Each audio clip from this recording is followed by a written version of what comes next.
ഹരേ കൃഷ്ണ. എല്ലാവർക്കും മാധവത്തിലേക്ക് സ്വാഗതം.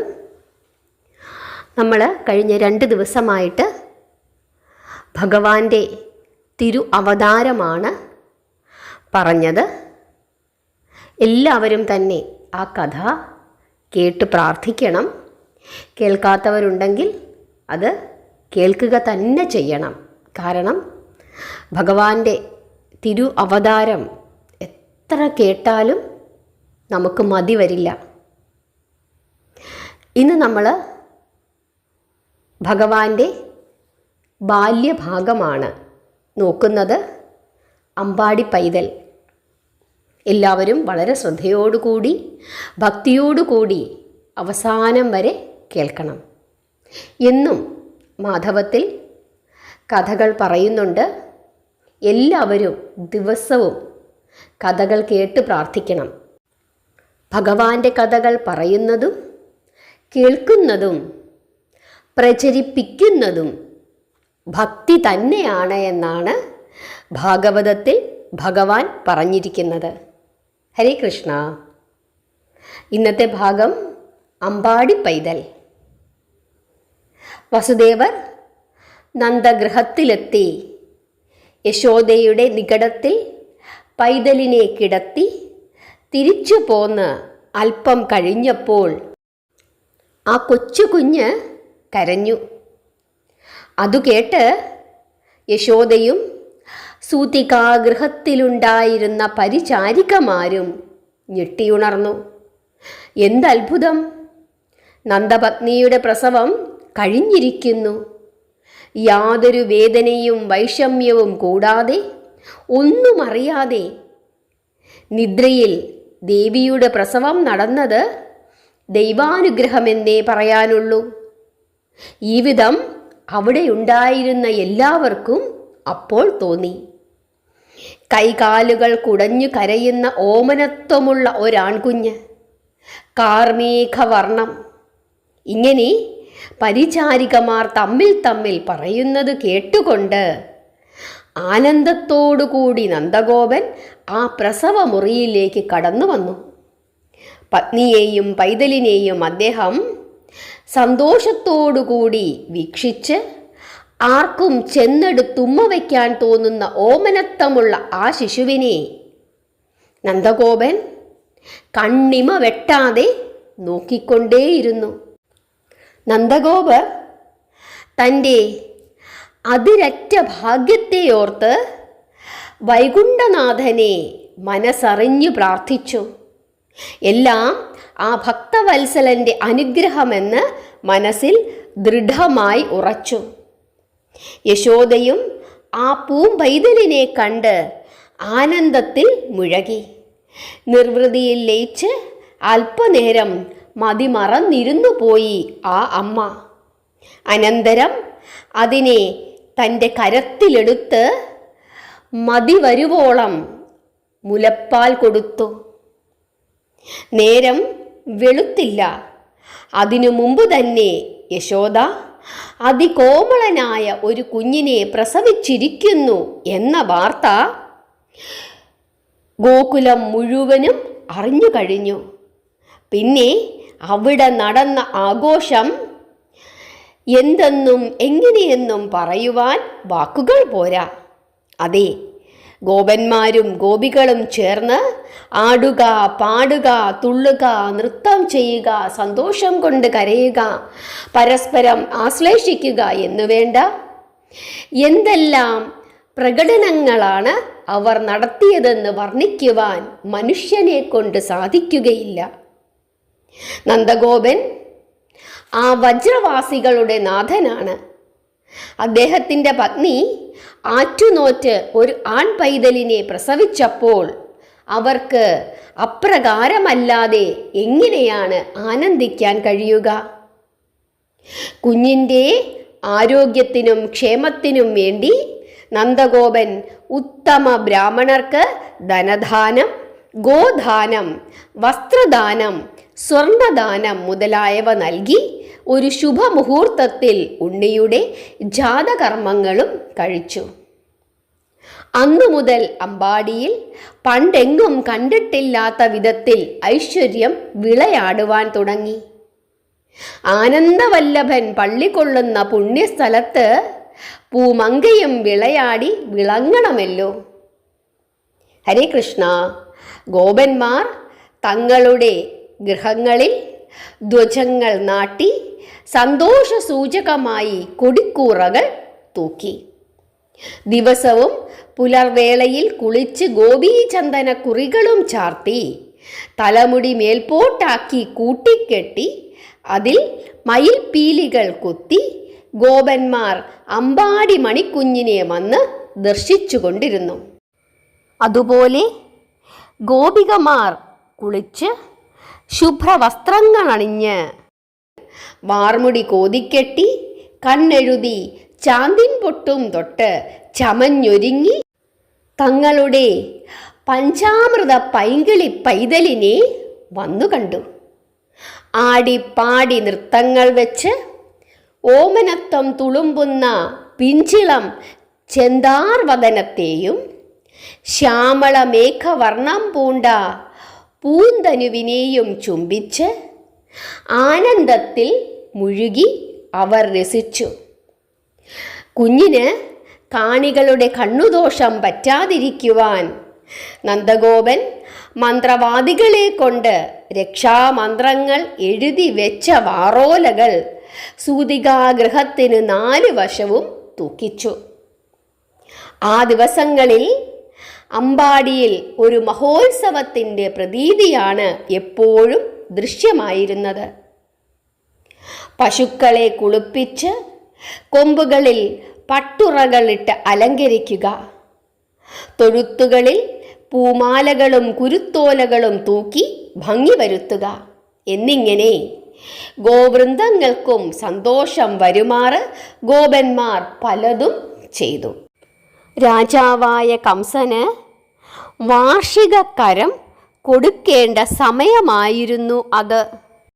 സമയം തെറ്റിച്ചാൽ രാജകിങ്കരന്മാർ വന്ന് പല അതിക്രമങ്ങളും പ്രവർത്തിക്കും. കുഞ്ഞു ജനിച്ച സന്തോഷത്തിൻ്റെ ആ സമയത്ത് നന്ദഗോപൻ ആ കാര്യം മറന്നുപോയി. ഓർത്തപ്പോൾ അദ്ദേഹത്തിന് ഭയമായി. ആയതിനാൽ ഉടൻ തന്നെ നന്ദഗോപർ കരവുമായി മധുരാപുരിയിലേക്ക് പോകുവാൻ തയ്യാറായി. ദൈവം തന്ന പൊൻനിധിയാണിത്, പ്രത്യേകം സൂക്ഷിക്കണം എന്ന് യശോദയോടും കുഞ്ഞിനെയും മാതാവിനെയും നിങ്ങൾ സംരക്ഷിച്ചു കൊള്ളണം എന്ന് ഗോപന്മാരോടും ഗോപികളോടും പറഞ്ഞ് അതിനുവേണ്ട ഏർപ്പാടുകളും ചെയ്ത് പതറുന്ന മനസ്സോടുകൂടി നന്ദഗോപൻ യാത്ര തിരിച്ചു. മധുരാപുരിയുടെ പ്രാന്തത്തിൽ കാളിന്തി നദീതീരത്ത് സ്ഥിതി ചെയ്യുന്ന ഒരു വനമൈതാന പ്രദേശമായിരുന്നു അമ്പാടി. പശുപാലകന്മാരായ ഗോപന്മാരായിരുന്നു അപ്പോൾ അവിടുത്തെ നിവാസികൾ. തങ്ങളുടെ സമ്പത്തായ ഗോക്കൾക്ക് സുലഭമായി തിന്നാനുള്ള പുല്ലും മേയാനുള്ള പുൽത്തകിടികളും എവിടെയുണ്ടോ അവിടെ അവർ പറ്റം പറ്റമായി സഞ്ചരിച്ചു. രാജവരുതിയോടെ ആലയങ്ങളും നിർമ്മിച്ച് ജീവിച്ചു പോന്നു. അങ്ങനെയുള്ള ഗോപന്മാരുടെ നേതാവായിരുന്നു നന്ദഗോപർ. നന്ദഗോപർ മധുരാപുരിയിലെത്തി. കരം കൊടുത്തു മടങ്ങുന്ന വഴി തൻ്റെ ബന്ധുവായ വസുദേവരെ ഒന്ന് കാണണമെന്ന് കരുതി. അദ്ദേഹത്തിൻ്റെ മന്ദിരം ലക്ഷ്യമാക്കി നന്ദഗോപർ നടന്നു. വസുദേവരുടെ മാതുലപുത്രനാണ് നന്ദഗോപൻ. അവർ തമ്മിൽ വളരെ സ്നേഹത്തിൽ കഴിഞ്ഞുകൂടിയവരാണ്. ദേവകിയുടെ 7ാമത്തെ ഗർഭം അലസിയ വൃത്താന്തം പുറത്തായപ്പോൾ വസുദേവരുടെ മറ്റൊരു ഭാര്യയായ രോഹിണി ഗർഭിണിയായിരുന്നു. ആ ഗർഭത്തിലേക്കാണ് ദേവകി ഗർഭാശയത്തിൽ നിന്നും ആകർഷിക്കപ്പെട്ട അനന്തൻ്റെ അംശമായ പ്രജയെ സംക്രമിപ്പിച്ചത്. ദുഷ്ടനായ കംസൻ രോഹിണിയുടെ ഗർഭത്തെ സംശയിച്ച് തൻ്റെ പത്നി എന്നുള്ള നിലയിൽ അവളെ ഉപദ്രവിച്ചാലോ എന്ന് ഭയന്ന് വസുദേവർ അവളെ രഹസ്യമായി അമ്പാടിയിലാണ് താമസിപ്പിച്ചിരുന്നത്. യശോദയുടെ ഒരു ജ്യേഷ്ഠത്തി എന്നതുപോലെ രോഹിണീദേവി അവിടെ നന്ദഗോപ സംരക്ഷണത്തിൽ ആ കാലത്ത് ജീവിച്ചു വന്നു. അവിടെ വെച്ച് രോഹിണീദേവി പ്രസവിക്കുന്നു. അതിമനോഹരനായ ഒരു ആൺകുട്ടി. നന്ദഗോപൻ ആ കുഞ്ഞിനെയും സ്വന്തം പുത്രനെ പോലെ ലാളിച്ച് വളർത്തി വന്നു. രോഹിണി പ്രസവിച്ചു എന്ന് കേട്ടതല്ലാതെ വസുദേവർക്ക് ആ കുഞ്ഞിനെ ഒന്നുപോയി കാണുവാൻ സാധിച്ചില്ല. അപ്പോൾ അദ്ദേഹം കാരാഗൃഹത്തിലായിരുന്നു. അങ്ങനെ തൻ്റെ 2 കുഞ്ഞുങ്ങളുടെ സംരക്ഷണം രഹസ്യമായിട്ടാണെങ്കിലും നടത്തുന്ന സ്നേഹനിധിയായ മാന്യബന്ധുവാണ് നന്ദഗോപൻ. അങ്ങനെയുള്ള നന്ദഗോപനെ തൻ്റെ മന്ദിരത്തിൽ വെച്ച് കണ്ടപ്പോൾ വസുദേവർക്കുണ്ടായ ആനന്ദം പറഞ്ഞറിയിക്കാൻ കഴിയാത്തതായിരുന്നു. അദ്ദേഹം ഓടിച്ചെന്ന് തൻ്റെ സുഹൃത്തിനെ ആലിംഗനം ചെയ്ത് എതിരേറ്റു. ഗൃഹത്തിൽ കൊണ്ടുവന്ന് സൽക്കരിച്ചിരുത്തി. അനന്തരം കുശലപ്രശ്നങ്ങൾ ചെയ്യുന്നതിനിടയിൽ ചോദിച്ചു, കുഞ്ഞുങ്ങൾക്ക് ക്ഷേമമല്ലേ? ബാലപീഡകൾ ഒന്നുമില്ലല്ലോ. ഇതു കേട്ട് നന്ദഗോപൻ പറഞ്ഞു, ഈശ്വരാധീനം കൊണ്ട് ഇതുവരെ അസുഖങ്ങളൊന്നുമില്ല. മേലിലത്തെ കാര്യം നമുക്കറിഞ്ഞുകൂടല്ലോ. ഇത് കേട്ട് വസുദേവൻ പറഞ്ഞു, സ്നേഹിത, കംസനെ വധിക്കുവാൻ ഒരു കുട്ടി അടുത്ത കാലത്തെവിടെയോ ജനിച്ചിട്ടുണ്ടെന്ന് കേട്ട് ആ ദുഷ്ടന്റെ ആജ്ഞപ്രകാരം കുറേ ദുഷ്ടന്മാർ 10-12 ദിവസം പ്രായമുള്ള സർവ്വ കുഞ്ഞുങ്ങളെയും ഹനിക്കുവാൻ വേണ്ടി നാടുനീളെ രഹസ്യമായി നടക്കുന്നുണ്ടെന്ന് കേട്ടു. അങ്ങേക്കും ഈ അടുത്ത ദിവസങ്ങൾക്കുള്ളിൽ ഒരു കുഞ്ഞ് ജനിച്ചതായി അറിഞ്ഞതുകൊണ്ട് പറയുകയാണ്. പ്രത്യേകം കരുതിയിരിക്കണം. ഈ വയസ്സുകാലത്ത് അങ്ങേക്കൊരു ഉണ്ണിയുണ്ടായതിൽ എനിക്ക് വലിയ സന്തോഷമുണ്ട്. കുഞ്ഞിനെ കാണാൻ ഞാൻ അങ്ങോട്ട് വരാതിരിക്കുന്നത് നിഷ്ഠൂരനായ കംസനെ പേടിച്ചിട്ടാണ്. രോഹിണിയുടെ കുഞ്ഞും അങ്ങയുടെ കുഞ്ഞും 2 ഉണ്ണികളെയും കാണാൻ എനിക്ക് വലിയ മോഹമുണ്ട്. എന്തു ചെയ്യാം? കംസൻ അതറിഞ്ഞാൽ ഞങ്ങൾ ഇനിയും കാരാഗൃഹത്തിലേക്ക് പോകേണ്ടി വരും. ദേവകിക്കും വയസ്സുകാലത്ത് അങ്ങേക്കുണ്ടായ ആ കുഞ്ഞിനെ ഒന്നു വന്ന് കണ്ടാൽ കൊള്ളാമെന്ന് വലിയ ആഗ്രഹമുണ്ട്. നമ്മൾ ബന്ധുക്കളല്ലേ, എന്തു ഫലം? ഇനി ദേവകിയുടെ കഥയൊന്ന് ആലോചിച്ചു നോക്കൂ. ഉണ്ടായ 7 കുഞ്ഞുങ്ങളിൽ 6 എണ്ണത്തിനെയും ആ ദുഷ്ടൻ പാറമേലടിച്ചു കൊന്നു. ഒരെണ്ണം അലസിയും പോയി. ഒടുവിൽ ഒരു പെൺകുഞ്ഞുണ്ടായത് ഈശ്വരാധീനത്താൽ രക്ഷപ്പെട്ട് ആകാശത്തിൽ എവിടെയോ മറഞ്ഞു. അങ്ങ് ഭാഗ്യവാൻ. വയസ്സുകാലത്ത് കുഞ്ഞോമനകളുടെ മുഖം കണ്ട് അങ്ങേക്ക് ആനന്ദിക്കാമല്ലോ. വസുദേവരുടെ കണ്ണുകളിൽ വെള്ളം നിറഞ്ഞു. ആ അശ്രുക്കൾ കണ്ട് നന്ദഗോപൻ സ്വാന്തനപ്പെടുത്തി. എല്ലാം വിധിഹിതമെന്നേ പറയാനുള്ളൂ. മക്കളുണ്ടായാലും അവർ നല്ലവരല്ലെങ്കിൽ പിന്നെ നമുക്കെന്തു പ്രയോജനം? മാതാപിതാക്കളെ കൊല്ലുന്ന പുത്രന്മാരും തല്ലുന്ന പുത്രന്മാരും അവരെ പട്ടിണിക്കിട്ട് കൊല്ലാക്കൊല്ല ചെയ്യുന്ന പുത്രന്മാരുമുണ്ട്. കംസൻ തന്നെ ഉദാഹരണം. തൻ്റെ അച്ഛനായ ഉഗ്രസേനൻ്റെ അനുഭവം പിന്നെന്താണ്? പാവം ഇന്നെങ്ങനെ കഴിയുന്നു? നല്ല പുത്രന്മാരുണ്ടാകുവാൻ ദൈവാനുഗ്രഹമുണ്ടെങ്കിൽ നാം ഭാഗ്യവാന്മാർ തന്നെ. ദേവകി അപ്പോൾ വാതിലിനു മറവിൽ നിന്നുകൊണ്ട് അവരുടെ സംഭാഷണം ശ്രദ്ധിക്കുകയായിരുന്നു. അവളിലുള്ള മാതൃഹൃദയം തുടിച്ചു.